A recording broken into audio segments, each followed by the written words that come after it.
with the Pleiadians and the Greys, and they do the bidding of Draconians, and they basically colonize and usurp all the resources and the genetics of the original people in the known lands, who are the descendants of the Anunnaki, the so-called black people in America, right? So now, when you go to the ancestral lands are basically where the Danakil tribe was, the Nubians. So when you're talking about the Anunnaki, when you had the 200 fallen angels who was projected from a higher galaxy, the 19th galaxy, when they came down to this realm right here, they inhabited the Australian Republic first, who are the Danakil, right? And this is where a lot of your mermaid beings come from. And a lot of the mermaids, you know what I'm saying? I'm gonna show you a video real quick. When you're talking about the mermaids, right? That the mermaids, the black extraterrestrial mermaids come from the ancestral republic geographical location. White. So that you can have a look at that. I'm really pleased about it because normally we perceive aliens to be white.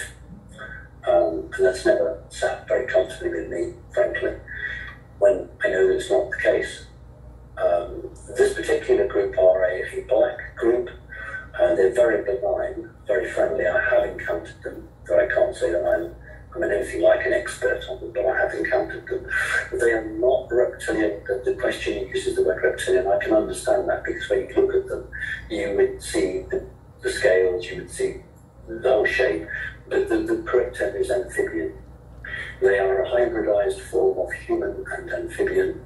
They are black-skinned. They model themselves a little bit on human culture. That's because they have existed in the oceans of this planet. The 8 pollinated gods. So that I need you to understand something. When you break down the etymology of the word zombie comes from the cuneiform language, which means Amen, Anu, which means hidden. Apocalypse means to reveal what's hidden beyond the ice wall. So when you're talking about everything, when you're talking about the pole shift, the reversal of the pole shift that's going to happen, these ice walls is basically going to melt, and you're going to see everything that was hidden. Everything that's, being hidden beyond the ice wall is going to be revealed to the public once you have the reversal of the pole shift that's going to happen in the future. So that's why, they're giving you the reality of extraterrestrial. They got to put it in the public domain because, that coincides with universal law. They have to tell you the truth. You see what I'm saying? And if you notice in the video, those were black extraterrestrial statues that he was talking about. So now I'm going to show you another video that tells you, they know who you are genetically. Which is what I basically said, that racism is not about skin color. It's predicated upon the fact of non-ether genetical properties, because they need your genetics and able to survive the pole shift that's going to take place in between now and basically in the future. So I'm going to show you this video, another video. Pay close attention. Listen to the words that he was saying, because there's a delineation between man and mankind. Man, the original man, has 9 ether genetics. Mankind has 6 ether and 7 ether genetics, meaning that they don't have the anatomy to infiltrate the higher realms. So you got to look at that reptilian text that I put out, and then you got to look at the other text that I put out talking about the Anunnaki and how you need a certain genetical format in order to survive the shift. So watch this video. The stem cell technology that Peter and I are investing in is called SCMD, which takes the egg of a young serpent, a woman specimen, takes the egg and takes out the nucleus and puts our DNA in the nucleus, because we're going to take it out. Look at these black women willing to trade in their divinity and their genetics for some fucking money that hasn't been backed by natural resources since 1934. So that's why I said, these monotheistic religions, this fake ass history is to keep you outside of yourself, to where you will destroy yourself for some fucking money. And look at these people. They sitting there laughing. They having dinner with these people, and they don't even understand what's going on. Because, like I said, they need your DNA in order to survive the shift. I mean, at this moment in time, man, like, it's pretty cut and dry. You know what I'm saying? They got the information out there. It's in the public domain. So at this moment in time, if you don't know who you are genetically, you're going to, you know, eventually going to destroy yourself. Greatness that we don't see in any other race on the planet. These curly, sexy black women from Africa. Negroes have a kind of a monopoly on this genetic perfection, and we want some of that. See, like the movie Get Out wasn't lying. Like I said, man, they need your genetics. Why do they need your anatomy? Why they have to tell you? Why they got to keep your history so secret? Why they got to keep your DNA so secret? Why they got to hide everything on the planet? Because, like I said, it's only conducive to their system to keep you outside of knowing who you really are. You know what I'm saying? So, girls, for $100, who will pay you for your egg? I pay you. So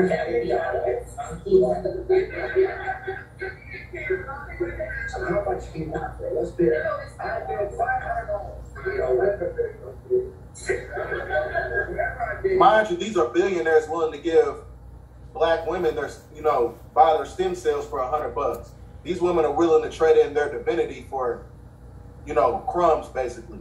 Because you got to understand that the stem cells of the black woman has prokaryotic cells, meaning that she is able to regenerate because she has immortalized cell lines, right? So when you're talking about the ovate cell inside the black woman's womb, right? The ovate cell contains a certain amount of stem cells to where the black woman is already born with her children, right? She's already born with her potential children inside of her womb.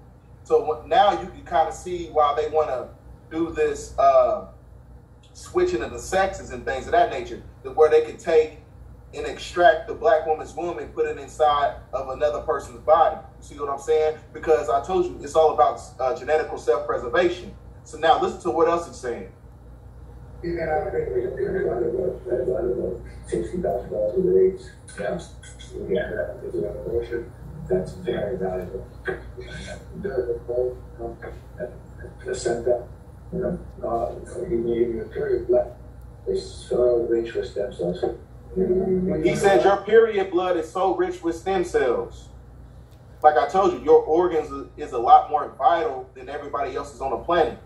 You know what I'm saying? Because you are descendants of those extraterrestrials who came from outside of that ice wall, right? But like I said, the veil has been lifted. You know what I'm saying? Everything is going to be revealed in the future. I'm going to keep playing the video. As waste that actually should be, it should be captured as recycled. Mm-hmm. And it should go waste. It's life for somebody else. It's life for mankind. He said it's life for mankind. Understand? I told you there's a difference between man and mankind. Even when you look at Revelations, not Revelations, but in the book of Genesis, it talks about man and mankind. Those are two different species. Best days are 60 to 18 years old. Those are the best days. So you may not be like, joining yourself with the idea of making yourself immortal, I think, is science fiction, and I think it's unethical. They've already tested this practice in like I told you, and Mouse was fat, and Mouse got six-pack, and he was jumping all over me. You know, yeah, right. You know, and at first it just said it was safe, and after that, yeah. Like I said, you got the gamma radiation hitting the planet right now. You got gamma radiation that's hitting the planet, and it's gonna break down all these ice walls. So meaning that before you had the first flood of Noah, all these geographical landmasses were connected together. That was basically, and in the middle of the planet, you had the tree of life. They cut down that tree of life, and now, you know, you have different deviations of different landmasses all around the planet. We are separated as a people. We are separated from our ancestral galactic bloodline. So now when you're in the known lands, you are basically being colonized by custodians, draconians, Pleiadians, and Greys who are taking your genetics for genetical self-preservation. Now, I need you to understand something about the custodians. In the book, the custodians, they only take upon the anatomy of of basically mankind, because mankind, they need the anatomy of mankind to infiltrate certain domes. That's why they're able to go inside different domes all around the 178 worlds all around the outside the ice wall. So in order to infiltrate the firmament, that's because you need a certain spiritual energy, because draconians, custodians, they don't have no type of spiritual emotions. In order to infiltrate certain dimensions, you need that emotional intelligence. You need the frequency of love. So they don't have that. So that's why they take up on the anatomy of mankind, the ones who have 6 ether genetical properties. Because a draconian, a custodian, they cannot take up on the anatomy of a so-called black person, because we have too much carbon all throughout our anatomy, and we have neuromelanin. So they need. That's why you talk about. I forgot her name, but you got to look at that draconian tape that I put out, talking about the reptilians. They cannot take up on the 4th and 5th dimensional frequencies, because the gamma radiation is going to expose everything on the planet. This is why this is the Aquarian age. So this is the rest of some of the lands right here.